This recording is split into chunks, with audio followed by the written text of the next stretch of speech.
más veces. Vale, fenomenal. Sí, sí, perfecto.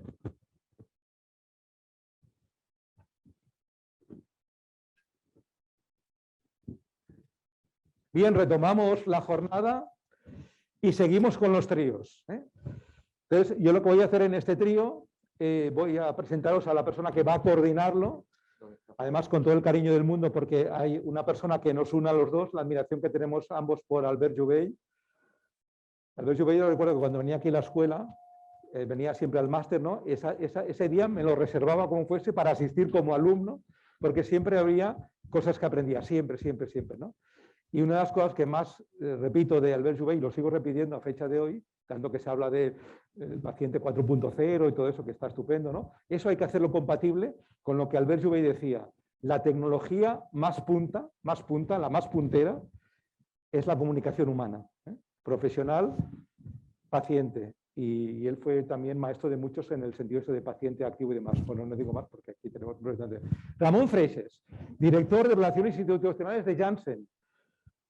No me quiero adelantar a mi despedida con agradecimientos esta última hora, pero ya que ha seguido el tema también un poco de récord antes de la presentación, ya aprovecho, porque esta tarde igual no estarán todas las personas que me gustaría que lo oyesen, para agradecer públicamente en estas jornadas ha sido clave, fundamental, una vez más, no solamente como facilitadores económicos, no, como promotores ideológicos, como promotores en cuanto a los contenidos, a metodologías, la labor de Janssen. Juan, gracias de verdad.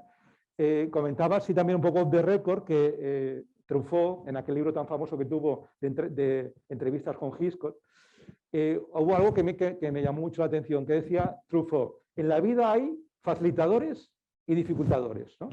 Y yo me lo encuentro cada día eso, ¿no? Y yo, por favor, apuesto 100% por los facilitadores en todos los ámbitos de la vida.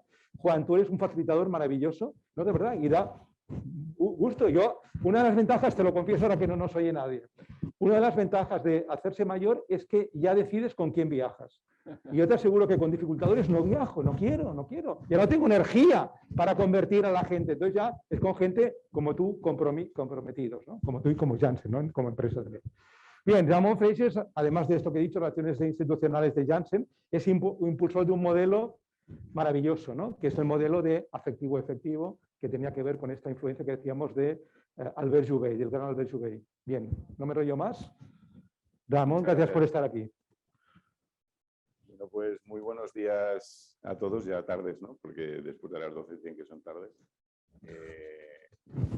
Yo creo que este nuevo trío, bueno, nuevo tampoco porque ya nos conocemos, ¿no? Pero este nuevo trío yo creo que un poco pues tiene como objetivo el darle la parte más de cobertura humanística, ¿no? O de humanización a este tema tan apasionante y que yo creo que es un reto para nuestra sociedad como es la depresión, el suicidio y relacionada con el VIH, ¿no? Para ello me acompaña pues, José Ramón Pagés, que es el coordinador de la Fundación ANAET, y Alejandro Bertó, que es el gerente de la asociación ADARA, ¿no? Yo voy a hacer un poco luego de moderador del coloquio que tengamos, pero si me lo permiten ustedes, mi idea es hacerles una pequeña introducción de dónde viene el que una compañía investigadora como Janssen pues trabaje en el tema de la humanización, ¿no? Que como saben ustedes, pues bueno, pues no es algo muy normal, ¿no? Y viene básicamente porque yo creo que en esta vida las cosas van cambiando conforme vas conociendo a las personas, ¿no? Y a mí una persona que me cambió tanto en mi vida personal como en mi vida profesional, que fue Albert Joubey. No sé si puedes compartir el... Vale, perfecto. Pues bueno, yo creo que habrá gente en la audiencia de diferentes edades y lógicamente habrá que conocer a Albert Joubey, que somos los más mayores, y habrá gente que todo no habrá conocido a Albert Joubey, ¿no? Supongo que seréis los más jóvenes, ¿no? Yo tuve la oportunidad de conocer a Albert Joubey en el año 2006 en un congreso y la verdad es que a mí también, igual como decía José Luis Pimbela, a mí me emocionó y básicamente me impactó y me cambió un poco la forma de pensar, sobre todo en cuanto a nuestro sistema, ¿no? Porque yo creo que era una persona irrepetible, él falleció en el 2013, os contaré un poco la historia, era una persona irrepetible en el sentido que tenía todos los gorros que puedan haber en nuestro sistema sanitario en uno solo. Por lo tanto, él era capaz, dependiendo de la situación que viviera, cambiar de gorro, porque él era médico, Él era profesor, había sido profesor de Harvard, él era paciente, ¿vale? Él era el punto de contacto de un montón de personas cuando había algún escándalo o algún problema de sanitario, le llamaban a él los periodistas especializados en salud. Él además había trabajado en la industria farmacéutica, había trabajado en una compañía y había trabajado en la administración como evaluador de tecnología sanitaria. Es decir, estaba en todos prácticamente los ámbitos del sistema sanitario. Además, tenía una cabeza privilegiada, ¿no? Que era un poco el breakthrough que suponía Albert Jovell, ¿no? Este es, no sé si lo iban viendo hace mucho tiempo, pero para los que no conocían, pues les presento a Albert Jovell. Y bueno, fuimos trabajando en diferentes temas, pues asesoró la compañía en otro enfoque más en el área de la humanización, más global, más holístico, ¿no? Y pues esto sería en noviembre del 2013, él falleció en noviembre de 2013, pues una semana justo antes de que falleciera. Él era el corcho para todos, había sido también corcho. Yo cada vez que hablo de esto me emociono de verdad, porque le dije a Albert, él no podía ya hablar, iba con oxígeno, había superado diferentes líneas quimioterápicas, inmunoquimioterapia bestial. Dije, Albert, ¿quién va a continuar esto? Esto tan grande que tú has hecho, ¿quién lo va a continuar?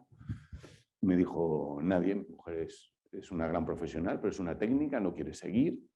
Él era lógicamente el alma mater de su proyecto, de su legado, y le dije, oye, pues yo he hablado con mi compañía y si tú quieres, pues podemos continuar tu legado nosotros.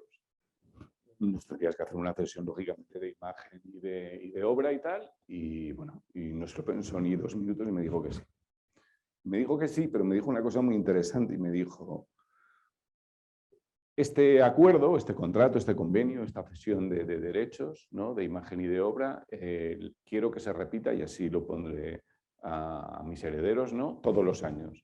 Porque yo creo en las personas, no creo en las compañías, ni en las organizaciones, ni en los gurús. Yo creo en las personas. Por lo tanto, si vosotros seguís, los que estáis aquí en la compañía, pues lógicamente esto se renovará y si no, luego por diferentes temas, un poco de líos entre familias y tal, pues bueno, pues al final pues su legado pues llegó, fue en el que nos basamos y nosotros ya empezamos a andar desde hace ya 3 años solos, pero lógicamente con todos los compañeros de viaje, ¿no? Compañeros de viaje que valían la pena todos, ¿no? ¿Y qué hicimos? Pues creamos un foro que se llamaba el Foro Premios Albert Jovell, que alguno de ustedes seguramente conocerá o habrá oído, y este año, pues después de 8 años, vamos a ver si volvemos a hacerlo presencial, después de 2 años siendo virtual, y les esperamos a todos, lógicamente. Y entonces lo que hicimos fue pues crear un grupo como su legado, es decir, de todas las personas representativas y voluntariamente que, pues más o menos, componían nuestro sistema sanitario. Y había administración pública, autoridades sanitarias, habían periodistas, asociaciones de pacientes, había universidades, estábamos nosotros como industria farmacéutica, profesionales sanitarios, es decir, un poco todo el sistema sanitario. Y les voy a poner un vídeo de lo que hicimos, ¿no? Y lo que supone y en qué consiste este foro, porque vale más una imagen que mi palabra. Buenos días a todos. Bienvenidos a la Universidad Internacional de Cataluña, escenario de la segunda edición de los premios Albert Jovell. Bienvenidos a esta cita para nosotros tan sumamente especial, la tercera y consecutiva. Bienvenidos. Agradecerles a todos la asistencia y la presencia en esta sala Nobel del Museo Reina Sofía. Es un placer para mí acompañaros hoy en esta quinta edición del Foro de Premios Albert Jovell. Bienvenidos, es para mí un honor, un placer ser de nuevo la conductora del Foro Premios Afectivo Efectivo y que cumple su 6ª edición.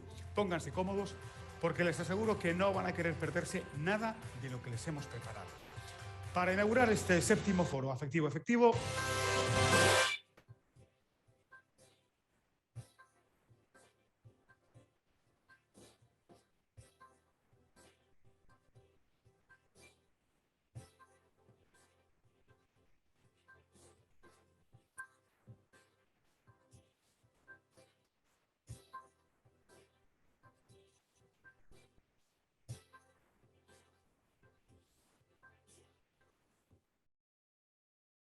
ustedes nos pedían una cosa muy clara, y era que trabajáramos en la humanización de nuestro sistema sanitario, con las personas en el medio, pero también como parte, en el centro, compartiendo un objetivo que es común a todos los actores sanitarios.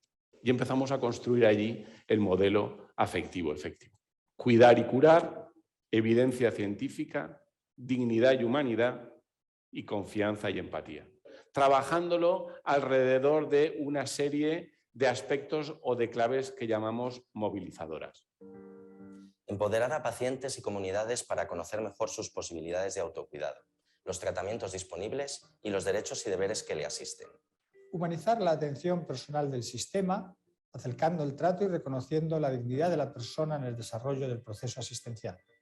Desarrollar una relación bidireccional médico-paciente, intercambiando conocimientos e información en un marco de respeto y confianza mutuos. Trabajar la continuidad de la atención mediante la coordinación de los distintos dispositivos sanitarios y sociosanitarios. Fomentar la cocreación y coproducción entre profesionales y pacientes. Adecuar los espacios orientando las infraestructuras tanto a los pacientes y su entorno como a los profesionales para facilitar una atención digna. Desarrollar cuidados afectivos en un mundo tecnológico, logrando avanzar hacia el paciente digital en un sistema humanizado. Normalizar la enfermedad, formando y concienciando a la sociedad para acoger y apoyar a las personas que sufren. Profesionalizar las asociaciones de pacientes, logrando una visión completa del sistema sanitario para impulsar la ayuda a los pacientes y su entorno, pero también a los profesionales. Trabajar el compromiso, orgullo y motivación de los profesionales de la salud.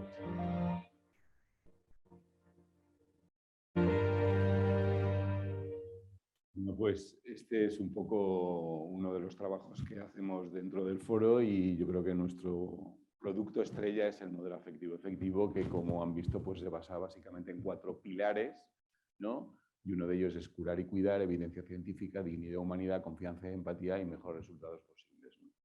Y pensando un poco y escuchando la mesa anterior, que enhorabuena porque, por cierto, me ha encantado, enhorabuena y felicidades, ¿no? Y pensando en la red de la rata, lo del corcho, cuando empezamos con este modelo, porque yo también tengo mis ratas, que cuando empezamos con este modelo, nos fuimos a hablar con un genetista, que es Ancho Carracedo, que es una persona de relevancia mundial, es gallego, está en Santiago, ¿no? Tiene un grupo investigador pues, muy potente, ¿no? Y entonces fui a hablar con él y preguntarle, oye, ¿hay evidencia científica de esto de la afectividad, de lo del cuidar, ¿no? Y dice, pues claro que hay.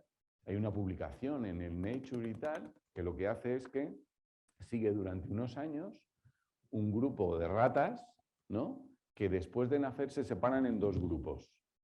Unas se quedan con la madre y otras se les separan de la madre. Y cuando se ve al cabo de unos años es que las que estaban en contacto con el afecto, con el cariño, con el cuidado de la madre, o sea, en contacto con el corcho, ¿vale? Vivían más años, morían menos, tenían menos enfermedades, desarrollaban menos tumores, cosa que pasaba todo lo contrario con las que estaban separadas de la madre. Y cuando se les hace un análisis genético para ver exactamente cuál era la diferencia entre los 2 grupos, se ve que las que estaban en contacto con el afecto, con el cariño, con el corcho, con la madre, ¿no? Me gusta mucho lo del corcho, lo voy a utilizar también, o sea que gracias. Si me lo dejas, también lo voy a utilizar, ¿no? Es que tenían los genes metilados. Es decir, que el grupo metilo parece ser que protege frente a agresiones externas y protege nuestro cuerpo, ¿no? Yo le preguntaba siempre a malicioso, le decía, oye, ¿y qué metila más? ¿Un beso, un abrazo? Y dice, no, eso todavía no lo hemos probado, pero seguramente que lo identificamos, ¿no? Bien, esto sería un poco también lo que sería el modelo completo en el sentido de que, como habéis visto, son 4 pilares básicos que redundan o se trabajan a través de 10 palancas movilizadoras, que un poco si queréis en el coloquio las podemos comentar, pero básicamente pues las tiene aquí y las han comentado a los diferentes representantes de los diferentes grupos de interés y lógicamente integrando a todos y cada uno de los agentes sanitarios que componemos nuestro sistema sanitario. Y lo que fuimos viendo es que esto de la afectividad y la efectividad parece que iba equilibrando la balanza de nuestro sistema sanitario, sobre todo en nuestra atención sanitaria se va incorporando. De hecho, a partir de aquí, si vosotros recordáis, estamos hablando más o menos desde el 2013-2014, empezaron incluso, y aquí no quiero pegar de chauvinista, ¿no? Empezaron a desarrollarse y a crearse las primeras direcciones generales en las comunidades autónomas, en las consejerías de salud. De las primeras fue Castilla-La Mancha, Madrid, etcétera, etcétera, y luego se han ido incorporando un montón más. Pero un poco fue la clave, con el objetivo de equilibrar nuestro sistema y no hacerlo tan efectivo sin hacerlo afectivo, porque lo que se ha visto es que la afectividad multiplica esa efectividad y además es efectiva, ¿no? Pero nos vino la pandemia y nos descuajeringó todo el montaje y nos desequilibró la balanza, claramente, y empezó a enfrentar binomios que siempre habían sido complementarios, haciéndonos que tuviéramos que optar por uno o por otro. Y estamos hablando de salud física, salud mental, estamos hablando de economía o salud, estamos hablando de administración pública o privado, estamos hablando de lo importante, lo prioritario. Es decir, un poco lo que vino es a desandar lo que habíamos tanto andado, ¿no? Y un poco lo que nosotros durante los 2 años siguientes intentamos es ver de qué forma podemos otra vez reconstruir y reequilibrar esa balanza. Lógicamente, pues imponiendo a un lado yo a otro esos binomios que te van a equilibrar y que no tienes que necesariamente ir a por uno o a por otro, sino que lo importante es poder ir de la mano. Lo público y lo privado en el desarrollo de vacunas ha sido, yo creo que la clave de que hayamos tenido unas vacunas en un tiempo récord que no se había tenido en la vida, lo cual no quiere decir que esas vacunas, por haber venido más rápido, sean menos efectivas y menos seguras. No, lo que pasa es que antes lo que se hacía primero y luego se esperaba que saliera bien y luego se hacía después, ahora se ha hecho todo a la vez. Lógicamente, si fallaba por un lado, pues se caía la investigación, como saben ustedes, que han habido investigaciones de casi 300 proyectos de vacunas y al final han llegado prácticamente 4 o 5, ¿no? Y al final, precisamente lo que creemos que uno de los motivos, uno de los elementos clave para poder reequilibrar esta balanza que estábamos ya consiguiendo equilibrar es poner a un lado lo afectivo, al otro lado lo afectivo y no enfrentar, sino complementar tanto una como la otra, ¿no? Y en relación con el foro, pues comentarles que hemos abierto ya la convocatoria de premios para este año, porque, bueno, si han visto ustedes en el vídeo, al final estamos hablando de un foro que no solo aporta nuevas ideas, sino que también premia aquellas ideas que van en la línea de la efectividad y, por lo tanto, pues estamos abiertos a que nos presenten todos los proyectos porque creemos que puede ser algo interesante y que nos enriquezca a todos, y todos esos proyectos generalmente luego se presentan durante el foro, ¿no? O sea que les animo a esa convocatoria y que participen en ella. Y bueno, básicamente para profundizar un poco en todo esto que les estaba comentando de la humanización, pero también en la coordinación y también en la innovación, pues tengo la suerte de estar acompañado aquí con la otra parte del trío, que como os he dicho, pues son tanto Alejandro Berto de Adara como José Ramón Pajés de la Fundación ANAED, ¿no? Y yo me gustaría, con la colaboración de ellos, pues intentar organizar este coloquio entre tres, ¿no? En esos un poco 4 bloques que ven en la diapositiva, ¿no? Como son los objetivos de cada uno, por qué aparecen o se crean sus respectivas organizaciones. Un tema básico que yo creo que ha salido en todas las mesas previas, que es el tema de la coordinación entre los diferentes sistemas y diferentes niveles. Lógicamente, profundizar en el tema de la humanización, y ellos son unos grandes representantes de la humanización, pero sobre todo son participantes activos del foro, por lo tanto es un lujo para mí poder estar hoy sentado con ellos. Y luego yo creo que un tema básico como es la innovación a todos los niveles, ¿no? Y si queréis empezamos, ¿eh? Y bueno, mi pregunta primera, como habéis visto en el bloque, pues sería, y empezar quien queráis, sería, oye, ¿cómo pensasteis que sería importante crear una organización como la que habéis creado o crearon en su vida vuestros antecesores, tanto en el área de salud mental como en el área del VIH, y qué objetivos, qué necesidades y qué objetivos tenéis, pero sobre todo cuál es el origen y por qué, ¿no? El porqué de las cosas, indistintamente. Bueno, yo quiero, en principio, antes, perdón.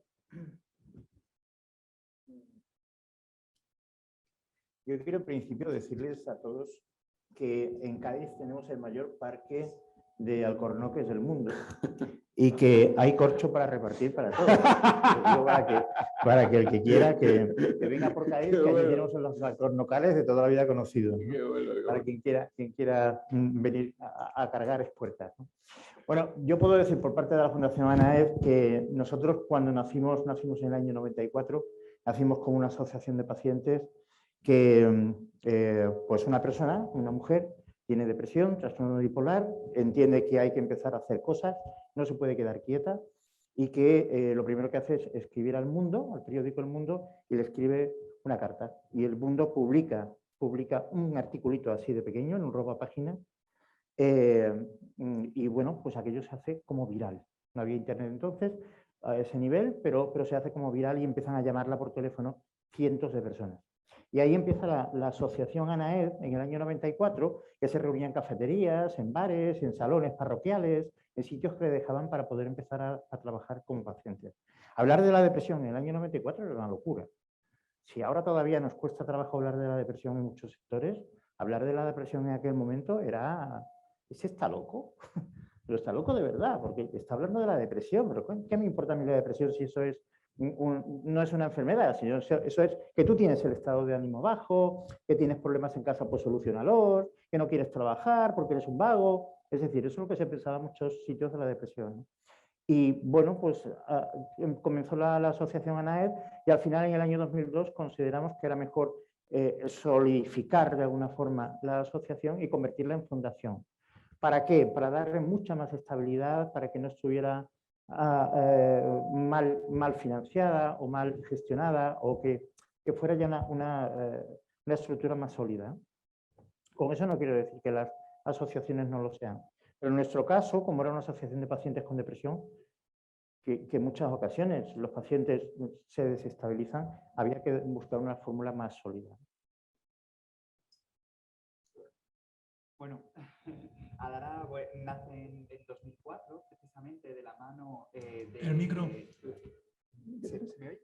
No, déjalo aquí, pero no sé si se me oye. ¿Sí?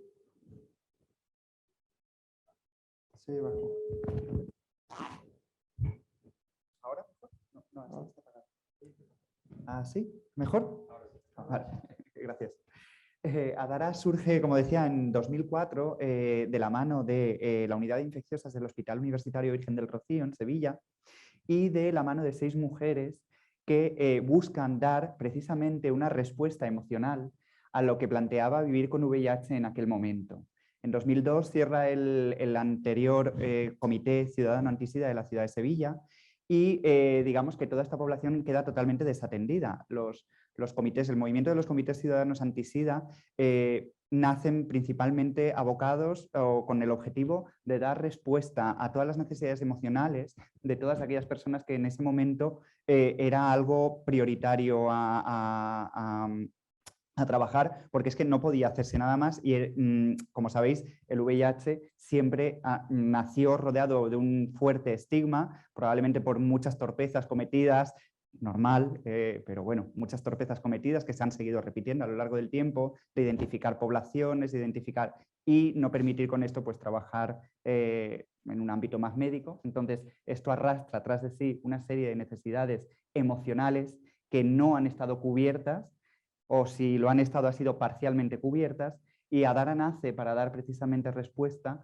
a esas necesidades. Ya digo, de la mano de 6 mujeres, algunas de ellas psicólogas, otras no, que poco a poco fueron formándose como pacientes expertos y entraron en las 3 unidades infecciosas de los hospitales de Sevilla. Tenemos aquí a Jesús, que esta tarde estará, y a Bartolomé también, que precisamente creo que es el pilar fundamental sobre el que nos asentamos la mayoría de las asociaciones VIH de este país, y es el dar respuesta emocional a las necesidades de las personas con VIH. Afectiva. Afectiva, Afectiva. totalmente. No, lo que está claro es que sois un ejemplo los dos, como lo decía antes, y no me cansaré de repetirlo, de efectividad, y verdaderamente estáis haciendo una labor importantísima, y además durante la pandemia habéis sido imprescindibles, pero imprescindibles, y es un lujo teneros a vosotros, ¿no? Y en línea un poco de lo que hablábamos de la humanización, y empezamos ya, si os parece, con el primer bloque al que me refería antes de los 3 o 4 que íbamos a tratar. ¿Qué entendéis vosotros por humanización, aparte del modelo, desde el punto de vista de la salud sexual, desde el punto de vista de la salud mental, y sobre todo, qué pensáis que necesita el sistema para ser más humano? Y cuando yo hablo de humanización en global de todo el sistema sanitario, porque se habla mucho de la humanización y el ser más humano con el paciente, pero al final yo creo que también hay que ser mucho más humano con el profesional sanitario, que al final es el que verdaderamente nos tiene que curar y nos tiene que cuidar. Y si no somos humanos con él, pues por eso la relación bidireccional en todos los sentidos de esta efectividad.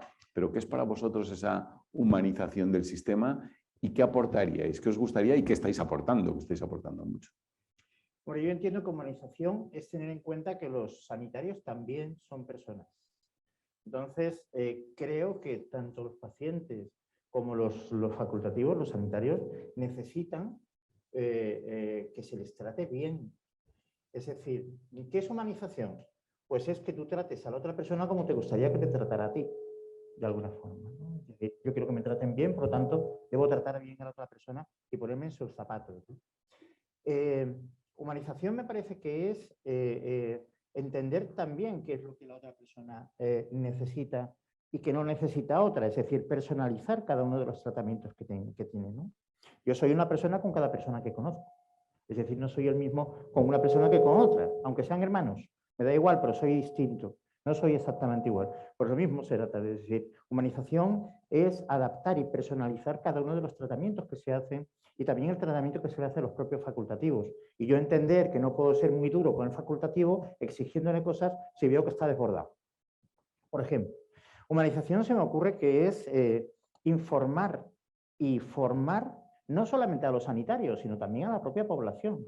Es decir, creo que la población necesitamos no más información, por favor, ya tenemos mucha información. Ahora lo que necesitamos es formarnos.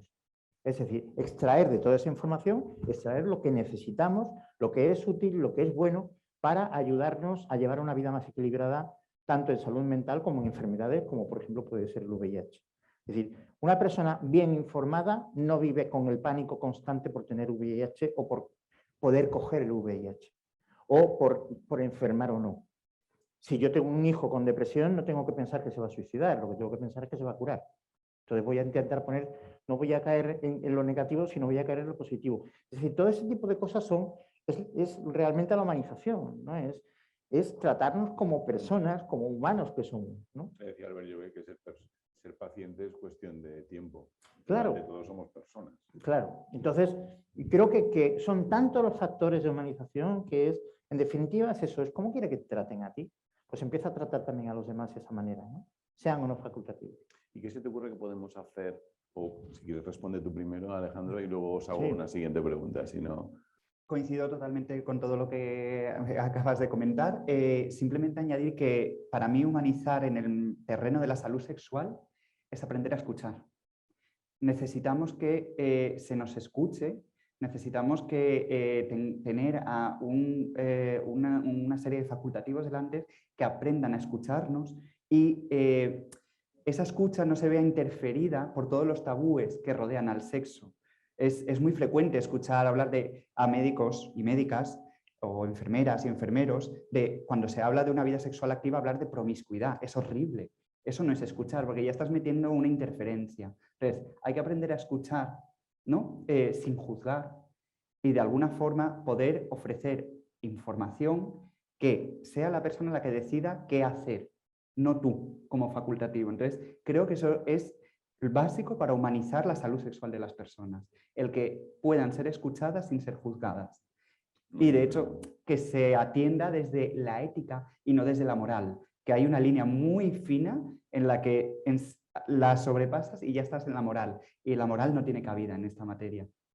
¿Qué sería en este sentido para los dos, tanto desde el punto de vista de la salud mental o de la depresión en concreto, de lo que estamos hablando, y del VIH, vuestro granito de arena, por ejemplo, para el modelo afectivo efectivo, para el foro de este año? ¿Qué os gustaría en qué os gustaría que pudiéramos avanzar o que avanzáramos en el terreno de la humanización? Pero a nivel particular dices que de nuestras organizaciones, sí. Hombre, nosotros tenemos un proyecto... Como persona. Claro, nosotros tenemos un proyecto que es el Saber que se puede, precisamente del que luego hablaremos. Vamos a hablar y tal, y es un proyecto en el que queremos es que los protagonistas hablen, darle voz a los protagonistas.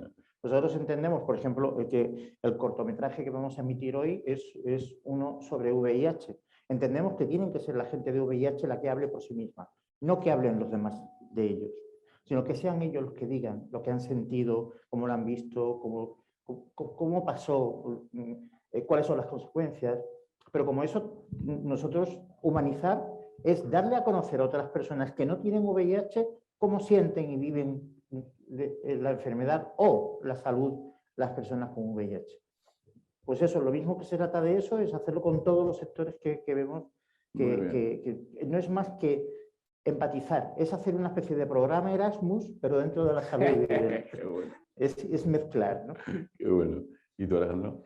Yo creo que la aportación en este caso y en este ámbito sería el dar a conocer los fantásticos resultados que dan precisamente el programa de pares, ¿no? Luego hablaremos. Aunque hablaremos más tarde de él, pero claro, creo que es el punto de inflexión a la hora de afrontar emocionalmente el diagnóstico y el vivir con VIH. Qué bien. Pasamos, si os parece, a otro de los bloques que se reflejaban antes en la diapo de vuestras dos intervenciones, que es el tema de la coordinación. Y además que es un tema que ha salido hoy aquí varias veces durante la mañana, ¿no? Sobre todo hablando de depresión y VIH, pero también hablando que también ha salido a todos los niveles de nuestro sistema, desde las organizaciones de pacientes, a través de atención primaria, especializada, servicios más especializados, continuidad, seguimiento. Estoy hablando más del abordaje tanto social como asistencial, como incluso terapéutico, y como la voz del paciente, que lo habéis comentado también y se ha comentado también, integrada en ello puede mejorar todo esto. ¿Cómo veis vosotros a día de hoy ese abordaje multidisciplinar en todos los niveles, aunque se ha comentado en mesas anteriores, pero desde vuestro punto de vista, cómo se está haciendo las cosas y en qué se puede mejorar? Porque al final, como hemos escuchado aquí, no es pensar en lo que va mal, sino todo lo contrario, viendo lo que va mal, lo que puede ir mejor, ver cómo lo podemos mejorar, ¿no? Yo creo que al igual que ocurre con las neuronas, las enfermedades, los padecimientos que tiene el ser humano no se pueden encasillar en cajitas separadas. Todo va interconectado, ¿no? Es importante que yo tenga conocimiento sobre mi propia enfermedad, pero también es importante que lo sepa mi familia. También es importante que lo sepan mis amigos, mi entorno, mi pareja, mi hijo, mi cuñado, mi compañero del trabajo, mi suegro y el facultativo, por supuesto, que me va a atender. Es decir, creo que el abordaje debe ser, como tú decías, es multidisciplinar, pero en todos los sentidos. O sea, un señor que conduce un autobús no me tiene que apartar porque tenga VIH. No, debe conocer qué es el VIH y después puede empezar a opinar. Pero mientras no lo conozca, que no opine y que no actúe. Primero infórmate, fórmate, entérate y después ya puedes opinar. Tenemos una sensación que con 4 pinceladas que cogemos de internet podemos hablar de cualquier tema, ¿no? Nos consideramos como que somos los tertulianos de un programa de televisión, que hablan de todo, aunque no estén especializados en nada, ¿no? Y tienen 5 minutos para prepararse además. Entonces, a mí me da la sensación de que hablamos demasiado, que tenemos 4 conocimientos con pinzas y no nos preocupamos de verdad en conocer bien qué es lo que ocurre, ¿no? Y no nos ocupamos, por ejemplo, de saber qué es una depresión y saber cuál es el problema que puede producir una depresión hasta que no nos toca en la familia, claro. Y eso dependiendo del interés que tengamos. Porque hay gente en tu familia que incluso se llega a suicidar y ni siquiera le has tendido una mano en un momento determinado, ni has tenido el interés de enterarte porque estaba mal, ¿no? Por eso, que estaba loco y punto. Entonces, creo que toda la sociedad, absolutamente toda la sociedad, desde un niño de 0 días hasta una persona de 150 años, debe conocer y empatizar con el otro, pero conociendo, ¿no? La mejor forma de conocerte a ti es preguntarte por tu familia, por tus enfermedades, por tus miedos, por tus cosas. Creo que es cuestión de todos, no de toda la sociedad. Sí, totalmente de acuerdo contigo. Aún así, claro, hay que tener en cuenta que en materia de VIH sigue habiendo una serie de violencias estructurales que es que hacen muy difícil que, por mucho que haya una aproximación emocional por parte de los facultativos, por parte de los programas de pares, no sigan sintiéndose de alguna forma emocionalmente muy tocados. ¿Por qué? Porque tenemos, por ejemplo, la cantidad de leyes que afortunadamente se han ido reformando, pero que impedían el acceso a muchas ofertas de empleo público a personas con VIH hasta 2019. Es que estamos hablando de que una persona no podía ser policía nacional, no podía ser bombero, estaba en la mayoría de los cuadros de exclusión de la oferta de empleo público. Eso es violencia. Y eso late debajo, y eso duele, y eso tú puedes ser la persona emocionalmente más preparada del mundo y haber crecido en el seno de una familia en la que has recibido cariño y amor y estar apoyado por toda tu gente, pero si tú tienes una sociedad que te está agrediendo de esa forma, al final eso se traduce en un malestar psicológico que es imposible solventar si no damos pasos para hacerlo, ¿no? No, totalmente de acuerdo. Un poco profundizando más en este tema de la coordinación, yo iría un poquito más allá, el tema de la comunicación, ¿no? Estamos con dos enfermedades, dos patologías aquí de las que estamos hablando, unidas, en las que hay un porcentaje importante en la que conviven las dos, ¿no? En la que hay muchos tabús, que hay muchos estigmas, ¿no? Y que parece ser que ahora, al contrario de lo que se hacía antes, lo que se dice es que se hable cuando una persona se suicida porque se ha suicidado, que se diga que se ha suicidado, no que se ha muerto de un infarto o que no se ha levantado de la cama y tal, se acostó y ya no se levantó, ¿no? O sea, en vez de tapar, todo lo contrario, enseñar para formar, para informar, para hacer ver que se puede prevenir, pero que estas personas necesitan ayuda, pero para necesitar ayuda tienes que decirlo, no esconderlo. Que es un problema más, es una patología más, como puede ser otra patología de otra índole, pero que no se esconda. ¿Cómo trabajáis desde vuestros diferentes ámbitos este tema de la comunicación? Porque eso, lógicamente, cuando más se comunica, menos se estigmatiza, sino todo lo contrario. Mira, hay dos enfermedades que están aquí presentes, que son el VIH y la depresión, que es como yo siempre digo de la depresión, pero en este caso puedo decirlo también del VIH, ¿no? Que son como las almorranas. Es decir, yo estoy en una cena con amigos y yo no digo que tengo almorranas, yo me callo. Pero es que yo tampoco digo que voy al psiquiatra, ni que me ha dicho mi psicólogo esta mañana, ni se lo cuento a nadie. En el trabajo no se lo digo a mis compañeros del trabajo, es decir, como tengo almorranas, yo no puedo hablar. Pues lo mismo ocurre con la depresión y con el VIH. Es decir, la gente no lo cuenta. Yo cuando he tenido las dos mejores experiencias que he tenido en mi vida con amigos míos muy próximos, es cuando me contaron que tenían VIH.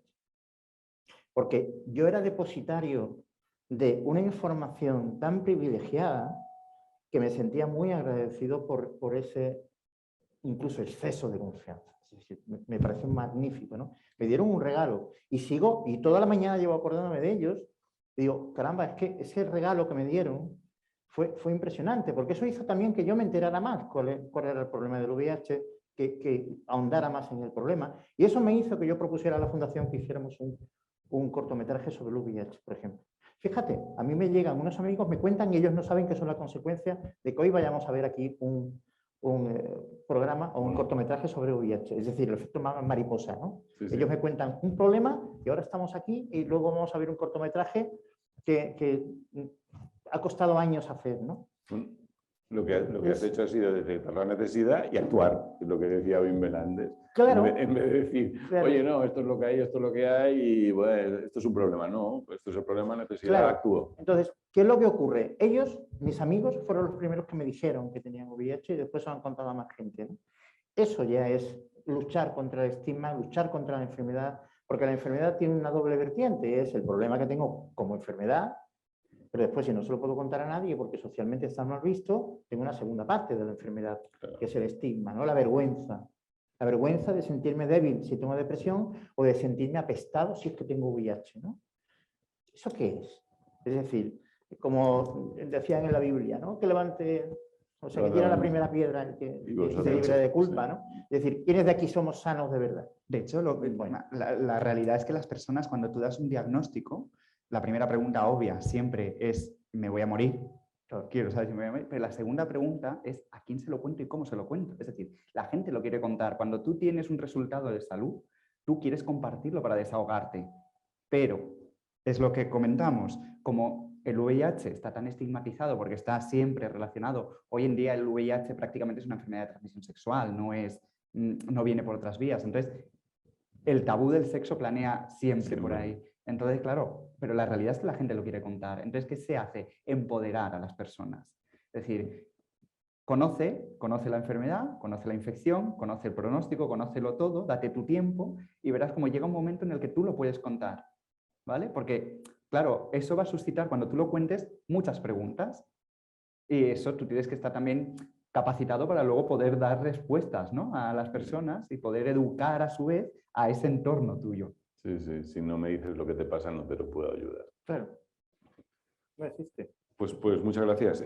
Pasamos, si os parece, a otro, yo creo, de los bloques importantes, que es la innovación, ¿no? Yo creo que al final la investigación, la innovación, el buscar nuevas ideas, nuevas cosas, buenas aplicaciones, nuevos abordajes asistenciales, terapéuticos y tal, que yo creo que es un pilar esencial, no solo para la salud de los pacientes, sino para la vida de las personas, ¿no? Y al final, pues yo creo que impulsar y defender esa investigación, pues lo que nos da es, pues, poder dar un paso más y mejorar, ¿no? Y yo creo que en estos dos ámbitos hay como una gran diferencia en cuanto a la investigación, la innovación, en el caso de salud mental, en concreto en el caso de depresión o en el caso del VIH, ¿no? Porque claro, en el caso del VIH no ha cambiado, y lo hemos visto esta mañana, desde que empezó la pandemia, a investigarse, a mejorar el tratamiento. Estamos ahora con los long acting, nosotros estamos detrás de ellos, la vacuna, etcétera, etcétera. Cada vez más eficacia, menos efectos secundarios, más calidad de vida y tal. Pero sin embargo, en el mundo, en el campo de la depresión, sobre todo en la depresión mayor grave, llevábamos 30 años sin innovación. Y lo que se ha visto, y nosotros llevamos trabajando, fíjate, Paul Janssen pues fue de los que empezó con el anillo piperidínico, ¿no?, desarrollando todos los antipsicóticos, y el primero fue el haloperidol, el Orap y tal, y ha ido avanzando, pero más en la línea de la esquizofrenia, ¿no? Es otro trastorno mental grave muy importante, lógicamente muy relevante, pero en el tema de la depresión había como 30 años de vacío en los que simplemente sacaban fármacos un poco más de lo mismo, los Me Too.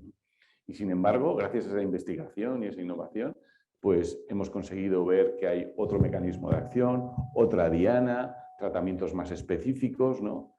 No lo tenemos todavía en nuestro país, desgraciadamente, el tratamiento, porque verdaderamente va a depresión mayor grave y en personas con riesgos de emergencia psiquiátrica, es decir, con riesgo de suicidio, bueno, por diferentes motivos de la administración y tal, no de la comunidad autónoma, sino esto está a nivel central, pues desgraciadamente en muchos países está el fármaco, es un fármaco, un tratamiento inhalado, pero aquí todavía no lo tenemos. Pero anyway, ¿no? Lo que sí que está claro es que la innovación es básica para avanzar a todos los niveles, repito, tanto social como asistencial como innovador, ¿no? Y yo creo que es algo que lo tenemos como un mantra ya, que no tenemos economía sin salud y salud sin economía, ¿no? Y para todo eso pues necesitas investigación y sobre todo innovación, ¿no? Y lo importante que creo que es también desde vuestro punto de vista y que todos trabajemos juntos, es tener claro al final que una buena investigación, una buena innovación desde los diferentes puntos de vista, pues está siempre relacionada con saber mejor cuál es la fisiopatología de la enfermedad, la necesidad de la persona, saber también cuáles pueden ser los posibles lugares donde yo puedo actuar, tanto a nivel de las organizaciones como a nivel más tratamiento terapéutico. Estamos hablando de que podemos así buscar acciones o tratamientos más específicos, mejores, con inicios de acción más rápidos, que en el caso, por ejemplo, de la depresión y el suicidio, y más en el entorno de VIH, que se junta todo, ¿no? Pues que un inicio de acción muy rápido pues puede prevenir una muerte, lo cual es muy importante, ¿no? Y que todos tengamos claro, yo creo que la ciencia, la innovación biomédica, pues aporta un valor social añadido porque protege la salud, porque lógicamente aumenta la esperanza y la calidad de vida. Y bueno, aquí arrimando el ascua a nuestra sardina, pues claramente pues comentar que un 73% del aumento de calidad de vida o de esperanza de vida en nuestro país y en el mundo, pues el 73% es debido a los nuevos avances terapéuticos en tratamientos que ha habido, ¿no? Que tenemos que ser sensibles también que toda esta innovación, toda esta investigación, y repito, insisto y no me cansaré de decirlo, tanto a nivel social como a nivel terapéutico o a nivel asistencial, pues al final es responsable de este aumento de calidad de vida, pero sobre todo es que tengamos que tener en cuenta, y hay estudios en los que cada euro invertido en investigación, en innovación, te supone un ahorro o revertir unos beneficios en otras prestaciones entre 2 y 7 euros, o que cada ahorro invertido te genera 1,6 euros. Son cosas que no tenemos metidas en la cabeza, que todo lo que es innovar, avanzar, mejorar, es productivo, es una inversión, no es un gasto. Por lo tanto, a mí lo que me gustaría es, y hablando de valor social, yo os he contado de alguna forma cuál es nuestra aportación a la innovación más o menos terapéutica, ¿no?, para el tratamiento del paciente, pero vosotros sois un ejemplo de innovación a nivel social con 2 proyectos, yo creo que muy importantes. Uno ya lo has referenciado tú y es El Saber que se puede, que es un grupo de documentales, de 5 documentales, muy dirigidos a 5 poblaciones, no sé si te gusta más decir vulnerables o en riesgo. Me da igual, el resultado es el mismo, están sufriendo. O sea, que básicamente para poder prevenir y ayudar y formar a estas poblaciones, ¿no? Y luego, en tu caso, pues vosotros desde hace mucho tiempo yo creo que sois los primeros, y ha habido referencia aquí también al programa de pares, que creo que ha sido uno de los breakthroughs y los avances que han habido en el entorno del VIH, y que ahora, cuando juntas depresión y suicidio, es todavía más importante. Si quieres, empezamos por ti, por el programa de pares, y también un proyecto que hay a nivel global que se llama VIH 360, que es una incubadora de ideas, también detectando necesidades y poniendo soluciones, y luego pasamos a ver el proyecto de Saber que se puede. Muchas gracias, Ron. Pues sí, coincido totalmente contigo en las innovaciones y en el, digamos, en el avance tan rápido que ha habido en innovaciones, voy rápido, en materia de VIH a nivel biomédico, pero es verdad que a nivel social siempre esto llega un poco más tarde. No hay más que ver, por ejemplo, el ejemplo de indetectable intransmisible desde 2008 y la declaración de Suiza, en la que parecía ser que las personas que estaban en tratamiento no transmitían el VIH, hasta que en 2017 ya por fin se hace la consigna pública. Han pasado casi 10 años desde ese momento. Entonces, ahí tenemos un claro ejemplo de cómo va de lento lo social con respecto a lo biomédico. Entonces, dicho esto, dentro del programa de pares, lo que sí hemos visto, siempre se nos criticaba que, bueno, el programa de pares está muy bien, pero objetivamente, ¿cómo podemos asegurar que está ayudando? Bueno, pues con ayuda de María José Fuster y los pares, los educadores pares de los 3 hospitales de Sevilla, hicimos una serie de investigaciones durante 2 años con una serie de entrevistas estructuradas, trabajando con lo que se denomina calidad de vida autopercibida por parte de los pacientes con VIH, y lo que se vio al final de la investigación, que está para publicarse ahora mismo, es que la mejora a nivel emocional de estas personas que entraban en los programas de pares se traducía no solo en una mejora calidad de vida a nivel emocional, sino también física, es decir, mejoraban todos los índices de salud física de una forma positiva muy alta. Índices de CD4, ratios CD4, CD8, todo mejoraba si se comparaba con la población que no había accedido a este servicio. Entonces, demostramos que era un programa no solo necesario, sino fundamental a la hora de afrontar un diagnóstico por VIH, y no solo para las personas recién diagnosticadas, sino incluso para personas que a lo mejor llevan conviviendo con VIH hace 20 años o hace 15 años, porque las necesidades van cambiando como va cambiando la vida. Claramente. Bueno, Saber que se puede es un proyecto audiovisual. Yo vengo del mundo de la televisión y es un proyecto audiovisual en el que tratamos de llegar a los grupos que pueden tener problemas con la depresión, como pueden ser los adolescentes, que nos parecía muy importante. Se ha cuadruplicado el número de personas jóvenes que se suicidan hoy en día por el tipo de vida que estamos gestionando. Las personas mayores, la soledad no deseada, es muy importante, ¿no? Y tenemos que ponernos otra vez en los zapatos de las personas mayores para saber que están sufriendo un verdadero problema, ¿no? Las personas con cáncer o las personas con maltrato o las personas con VIH nos importa también muchísimo. Y queremos con este programa, que es una serie documental, lo que queremos hacer es que vamos a hacer muchos más cortometrajes en el futuro, porque hay mucha gente afectada.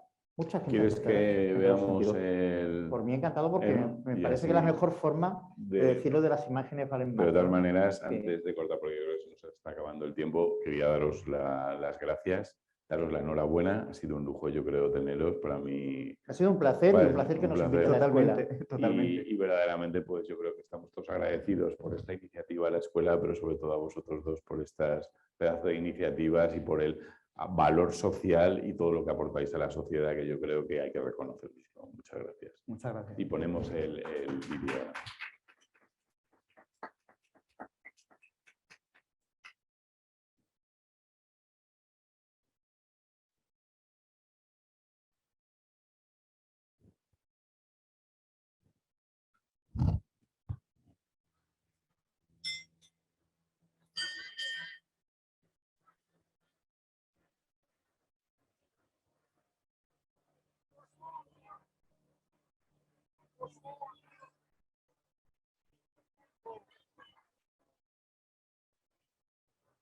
Me dedico al activismo, a informar en centros educativos, institutos, y me he llevado la gran sorpresa de que la información que tiene la gente joven es la misma que tenía la gente en los 80. En 1987 era una mujer joven, feliz, lo tenía todo en el mundo, estaba enamorada. En el año 89 era un ex policía que corría en coches, era famoso, salía por la televisión. 6 meses atrás había tenido una infección pulmonar muy severa, me hicieron una transfusión de sangre. Yo me sentía que no acababa de recuperarme bien, me mareaba, me sentía raro. Y fui a buscar mis primeros resultados de los 3 meses de embarazo. Entonces acudí a mi cuñado, que es médico, me comunicó que tenía el virus del VIH. En aquella época no era VIH. Entonces era SIDA y entonces era muerte. Con un papel en la mano, me miró a la cara y me dijo: tienes SIDA y tienes como unos 6 meses de vida. Entonces vino en mi cabeza que me iba a morir. Y que me iba a morir con 21 años. Y respondí que me daba exactamente lo mismo, que me da igual, pues que no me importaba. O sea, estaba hecha polvo. Mi vida era una auténtica mierda. Entonces, claro, ¿cómo se lo digo yo a mi pareja? Sí, se lo dije a mi cuñado y dije: oye, tienes que venir conmigo, y se lo explicamos a ella, porque si no, a mí me mata. Y sí, se lo fuimos, la llamamos, y lo primero que me dijo era que era un putero de mierda, que me había ido de putas. Yo le decía que no, y ella me decía: eres un mierda, me quería dejar.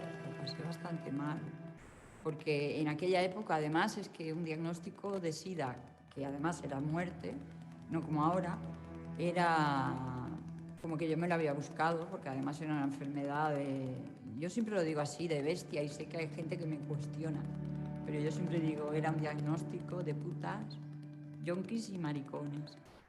Normalmente en los hospitales, cuando hacen transfusiones de sangre, se quedan con unas muestras, y analizaron las muestras, y en una de las bolsas había el bicho. Para mí es un bicho de mierda que te destroza la vida. Tanto los médicos, todo el mundo quería que abortara.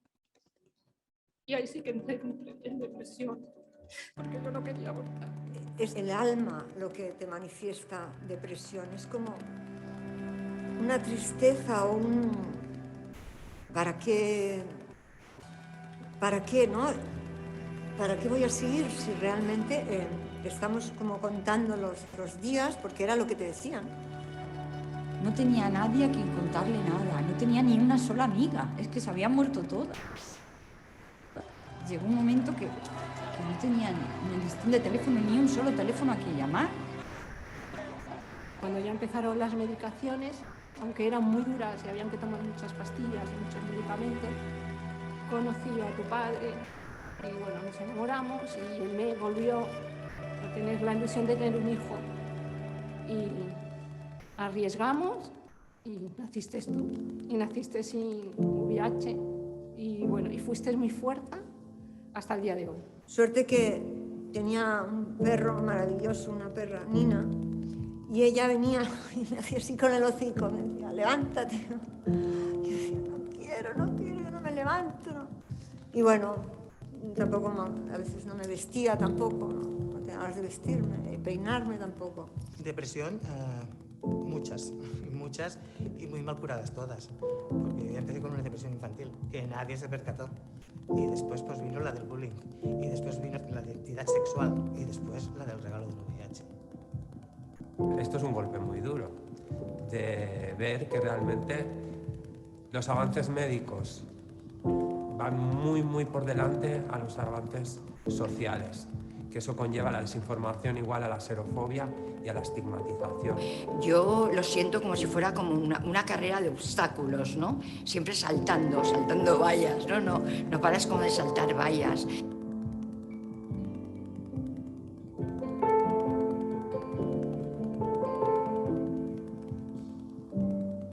Yo el consejo que daría desde la perspectiva de un familiar es sobre todo que escuches a la otra persona y dejes que se abra porque... Se puede, también tienen que ayudarte, tus padres sobre todo, amor, recibir amor, mucho amor y sentir que tú vales, eso es lo más importante.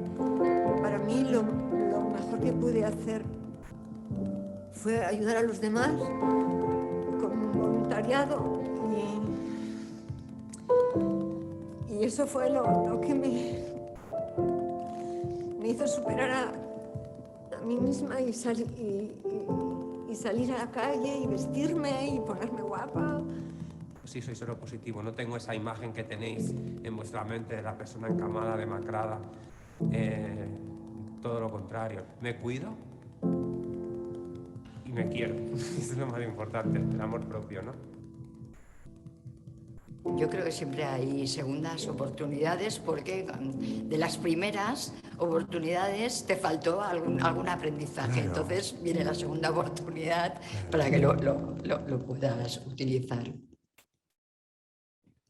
Contacté con una asociación que era para hombres gay con problemas de seropositivos, con problemas de drogas y sexo.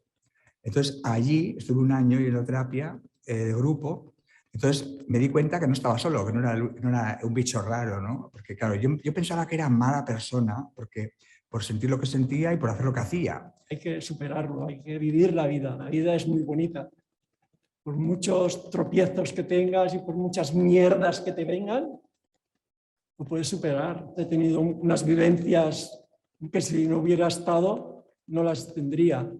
Por ejemplo, mi hijo es campeón del mundo de moto. Si no hubiera salido, ahora no hubiera disfrutado con él como he disfrutado. Mi hija es pintora y no hubiera visto cómo pinta. Pida apoio à família, porque a família é o melhor medicamento contra a depressão e para lutar contra as drogas também. Família, amigos, son los mejores medicamentos que hay. Siempre la he tenido como referente, por si algún momento me pasa algo difícil en la vida, pues pienso, por todo lo que ha pasado mi madre y sigue aquí, yo también puedo.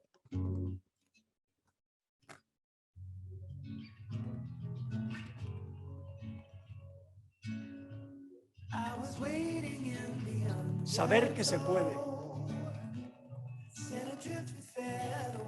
Saber que se puede.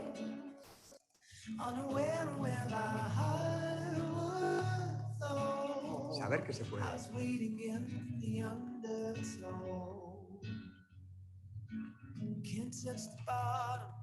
Saber que se puede. Saber que se puede.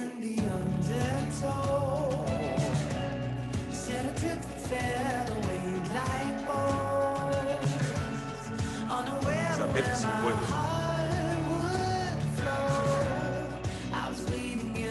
Saber que se puede.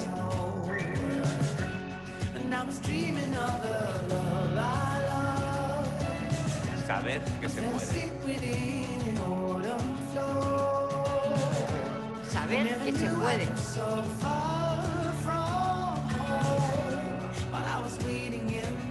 Saber que se puede.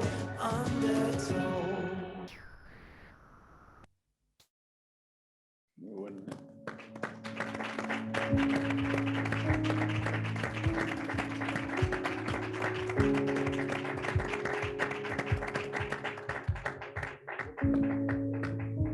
Pues